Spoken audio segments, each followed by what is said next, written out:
Welcome back to another episode of Rock Boys Football. Lincoln Riley and USC going on the road to play Notre Dame. Game of the week. And I don't think you can really argue that. Number one, rivalry game. Number two, legitimate college football playoff vibes. If you're Notre Dame, this is a playoff game. This is the kind of win that Notre Dame needs to show to the committee that they're a college football playoff team. I personally think they certainly look like a college football playoff team, but they need this kind of win on their resume. And then if you're USC, you go on the road and beat Notre Dame, you at least show to yourself and you show to the fan base this is a college football playoff caliber team. They certainly looked like it against Michigan on Saturday night. Now you got to go on the road and do it against Notre Dame, which I think is a very good football team. The other storyline here, what about this quarterback battle? Here's the thing in the 2025 year. We were just flat out talking about the wrong quarterbacks in the preseason. You're looking at two of the best quarterbacks that you see in the entire country. And I'm specifically looking at Jaden, saying he goes on the road and beats this Notre Dame team. A Heisman Trophy conversation needs to be had. I'm not sure why he's not getting included right now in that conversation. He'll certainly be included if you go on the road and beat this team. And I'll say this about this Notre Dame defense. Last couple of games, playing some really good football. It was a disaster the first three games. Nowhere near what a lot of Notre Dame fans expected. The last 3 weeks, I think Chris Ash and Notre Dame kind of figuring it out on the defensive side of the football. You're going to see good on good here. I mean, this USC offense, the best in the country, a Notre Dame defense that is rounding into form and kind of the opportunity to show it against an elite defense. I am beyond fired up for this football game. There are a lot of really fun matchups to get into before we do. And as always, USC fans, Notre Dame fans, hey, let it fly in the comment section. I know it's going to get rowdy down there. And look, I wouldn't want to have it any other way. That this is what makes this sport the greatest on the planet. Let it fly. Appreciate you guys. If y'all do enjoy the content, consider subscribing to the channel. Without further ado, let's get into it now. I think you got to start with this USC offense. And look, they sent a message on Saturday night, because I think we were looking at this USC offense and saying, hey, it's looked really damn good, but we haven't seen them play an elite defense yet. And I'm not sure if Michigan's defense is elite, but it's a pretty damn good defense. USC did what they wanted. They punted one time in that football game, should have put up, and this is coming from a Michigan fan myself, should have put up 40 plus, turned the football over twice in the red zone. A USC offense that's averaging 45 and a half points per game, best in the country, 8.2 yards per play, best in the country. But here's what makes USC's offense different this year. This is why USC fans should have a little bit more confidence with USC going on the road and performing well on the offensive side of the football. You have finally found some balance. I mean, they're running the football 52% of the time, and they're averaging 6.4 yards per carry, which is third best in the country. Now, they're also averaging 10.5 yards per pass attempt, which is also third best in the country. But that balance, showing not only the ability, but the willingness to go and stick to the run game and run the football effectively against quality fronts is something that we didn't see from Lincoln Riley last year, which now this USC offense has. And one of the bigger storylines here is USC's down their top two running backs in Wayman Jordan and Eli Sanders. It's probably going to be King Miller, who was a walk-on redshirt freshman who just put up 158 rushing yards against that Michigan defense, and he looked good doing it. Here's the thing with King Miller. If you take a bad angle and you're a safety, he's going to take this to the house. He's got that home run hitting ability that feels a little bit special. And here's what I thought he showed you. He showed you the ability to get some hard yards too and run behind his pads. How does Notre Dame deal with King Miller is certainly a conversation. I'll say this, Notre Dame, very solid against the run. Those linebackers fit the run very well. They don't miss a lot of tackles. I'm very interested to see how well USC runs the football and if King Miller can find those home run plays that he's pretty damn consistently found to start 2025. Biggest question mark here is it ain't no secret where this game's going to be won, right? Notre Dame's going to play some man coverage. can they guard USC's wide receivers? And look, I'll say this: Leonard Moore's been that guy all year. He's one of, if not the best cornerbacks in the country. Christian Gray struggled early, is playing some good football now. So you got two really good boundary cornerbacks. Here's the matchup that I'm most interested in. Mekhi Lemon, who is currently playing like the best wide receiver in the country right now, gets moved all around the formation. Notre Dame's playing a lot of Dallas Golden, who's a true freshman nickel defender who I think he's going to be a really good football player, but he's still a true freshman that I think at times will be asked to man up on Mekhi Lemon. How does that matchup look? And that's what makes Mekhi Lemon so special in this USC offense is there's a lot of good wide receivers across the country. There's not many that are as multidimensional as Mekhi Lemon. He's an elite route runner, elite in contested catches, can win vertically down the field, but also has a ton of juice after the catch. He is so easy to get the football to, and USC is so damn creative getting Mekhi Lemon involved. Now, if you're Notre Dame and you want to put a lot of attention towards Mekhi Lemon, who's dealing with Jacoby Lane and how effective can Jacoby Lane be in this football game? That's what makes USC hard. They can run the football and they got two difference makers at the wide receiver spot. The other thing that I think intrigues me about this USC offense is Jaden's ability to work the middle of the field with his tight ends. Here's one thing we know about Notre Dame's defense, that those linebackers want to get downhill. In fact, Chris Ash, the defensive coordinator, has been using these Notre Dame linebackers in some blitz packages pretty damn effectively lately. Well, guess what that means to the middle of the field? You can have some access with your tight ends, and Jaden throwing to the middle is something that he has gotten massively better at in 2025 as opposed to 2024.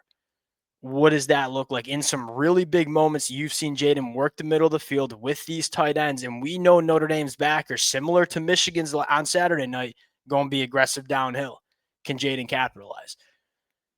Here's the other thing I'm kind of interested in is, number one, USC, are they going to get Elijah Page back at left tackle? What's this offensive line rotation going to be? Because I'll say this, Tobias Raymond, man, to me, it's hard to see them kicking Tobias Raymond back in the guard. And it's not a shot at Justin T, but I'm looking at Tobias Raymond and say him and Elijah Page could be a really, really good tackle duo. And you're going to need that going on the road and playing Notre Dame. And I think the storyline for the Notre Dame fans and kind of what has sparked a little bit of a resurgence for this Notre Dame defense, we're getting after the passer a little bit better. That pass rush was non-existent against Miami. It was non-existent against Texas A&M. You've started to see Notre Dame dial up some blitz packages. You started to see guys like Boubacar really get after the quarterback. That's been huge for Notre Dame. What's that matchup look like? How often does Chris Ash decide to blitz? Because I'll say this, Jaden has been money against blitz packages on the year. Wink Martindale just went out and blitzed 60% of snaps against Jaden on Saturday night with that Michigan defense. Jaden, when blitzed against Michigan on Saturday night, was 16 of 20 for $165. Has gotten the football out very quick, knows where his answers are. Look, Notre Dame has been blitzing a lot the last couple of weeks. How well does Jaden manage it on the road?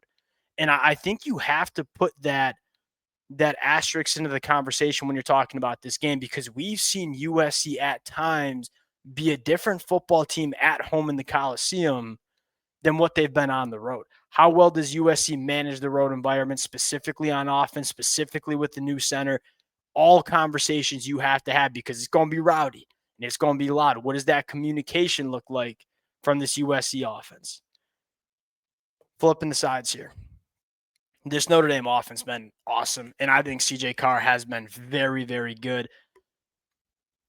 Here's the story to me is USC trying to get Notre Dame a little bit off schedule, right? And Notre Dame's ability to run the football, we obviously know that. Pretty dang good offensive line, even with some injuries. Jeremiah Love, Jadarian Price in the backfield. We've seen two different versions of this USC defense the last two games they played. Against Michigan, did pretty dang good against a very good rushing offense, got Michigan behind the chains a decent amount, and were really damn aggressive with that pass rush. Against Illinois, struggled to stop the run, did not really get Illinois off schedule much, and couldn't really factor in their pass rush. What kind of USC defense do you get on the road here? Because if you can bottle up Jeremiah Love, force Notre Dame into some of these second and third and long obvious passing situations, that's the brand of defense that USC wants to play, because then they can let those edge rushers rip. And look, this USC defensive line, are they elite against the run? No, probably not. But I do think they have a lot of pass rush juice, both on the edge from guys like Cam Crawford, Anthony Lucas, Braylon Shelby, but also on the inside from guys like Devin Tompkins, maybe some Jakeem Stewart. Can Notre Dame run the football, stay on schedule? Because if you can do that and follow the similar script that Illinois was able to do a couple of weeks ago, you put USC in some trouble, because when they can't get to those third and long pass rush situations, they've struggled at times as a defense. The other matchup that I think you like if you're Notre Dame, and this is me and the Notre Dame fans, we've gone back and forth for years with this conversation. I've never loved what Notre Dame had in the pass catch room the last 5 years. And the Notre Dame fans would disagree with me at times, and we'd battle it out in the comment section. This year, man, I'm singing a little bit of a different tune. They got a lot of different guys that can do some damage in the passing attack. And CJ Carr has shown the ability to attack every single blade of grass on the football field. This might be the matchup here. If USC can stop the run and say, hey, CJ Carr, you're going to beat us through the air here. Number one, CJ Carr has shown the ability to beat any team in the country through the air. Number two, they got a lot of different guys who can do it against a USC secondary that is banged up. It's a little depleted, has some young guys. I don't think there's a ton of confidence with the USC fans in terms of what this USC secondary is. And because Notre Dame has guys like Malachi Fields on the boundary, Jordan Faison, Will Pauling had a very good game, a very good tight end in Eli as well. Can you find the matchups that you like?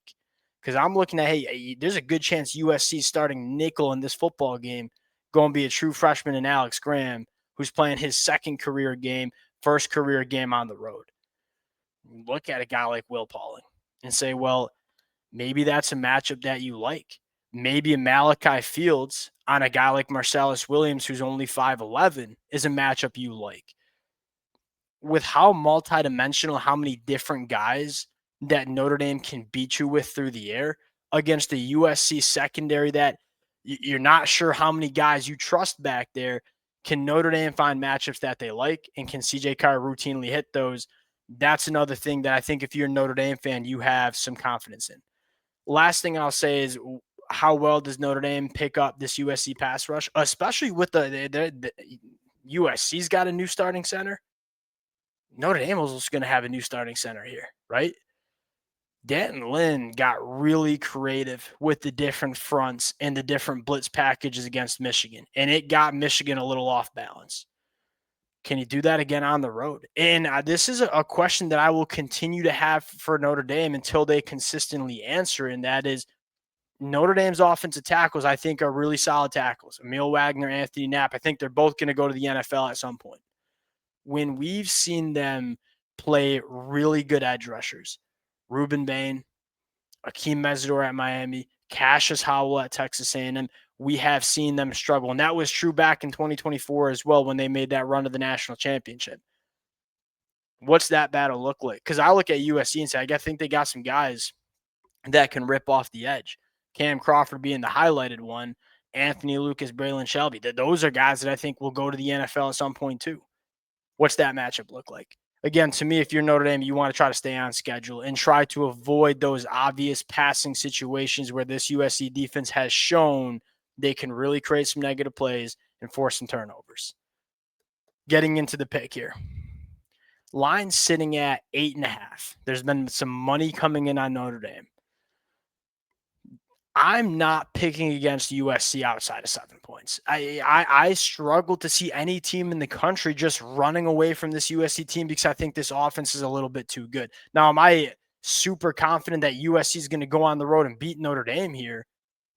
Not necessarily, because we haven't seen USC play their best football on the road, especially in these kind of environments. Under Lincoln Riley. but I don't think this will be a blowout. I think this is going to be a one-score game. I think this very well could be, hey, who has the football last in the fourth quarter and who makes a play to win. So I'm going to take USC plus 8.5. Game of the week here. If you are not watching this game, you're out your damn mind, because this is playoff vibes.